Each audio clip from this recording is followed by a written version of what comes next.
show you how to make this chorizo, tomato, and chili frittata. This is an Atkins recipe, so it's definitely low carb. Okay, so I've got the ingredients ready here. You need 2/3 cup of diced tomato. I've chopped that relatively small, and that's about one medium-sized tomato. Then you're going to need 6 ounces, which is about 170 grams of a Spanish chorizo. These are actually probably a bit over that in weight, so it might be about 1.5 to 2, depending on the size of your chorizo. Next, you need 8 ounces of canned diced green chilies, if you've got them, which would be about 226 grams. We don't have those here, so I'm just using these char-grilled peppers. That's a mix of red and yellow peppers that have already been grilled and chopped. Then you need 4 ounces of shredded cheddar cheese, that's 113 grams, and a dozen large eggs. So I've just chopped the chorizo into bite-sized pieces. We're going to go ahead and take that over to the frying pan. I've got a large pan heating on medium-high heat, and we're going to saute that for about 5 minutes. Okay, so those are sizzling nicely, and we're just going to cook those and stir them up for about 5 minutes or so until they crisp up a bit.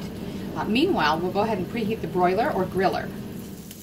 Okay, those are looking really good, so I'm going to go ahead and drain this excess grease before we add the other ingredients. So we're now going to add in the rest of the ingredients. So my chopped green chilies, if that's what you're using, or the capsicum, and the tomato. And I'm just going to stir those together a bit first. I've already beaten the eggs lightly. We're going to go ahead and add those.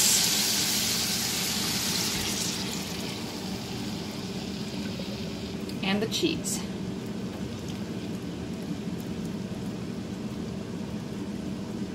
Just going to sort of lightly stir it around a bit just to sort of get that cheese distributed. We're going to not want to disturb this too much and just let it cook for about 4 minutes, maybe 3-4 minutes, to get it set on the bottom, and then we're going to pop it into our griller or broiler to set the top. That's actually been going about 5 minutes. You can see it still isn't set on top, so now we're going to go ahead and pop it into the broiler if you're using your broiler or the griller. And again, it's supposed to be an oven-proof pan. If yours isn't, just make sure you keep your handle well outside the oven. Give that another 3 or 4 minutes or so to set the egg.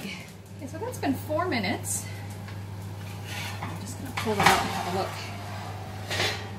It's just bubbling on top. It looks really good. Set that aside for just a couple minutes to cool. So there you have it, chorizo, tomato, and chili frittata. It's really quick and easy to make and very tasty. I do hope you enjoy it.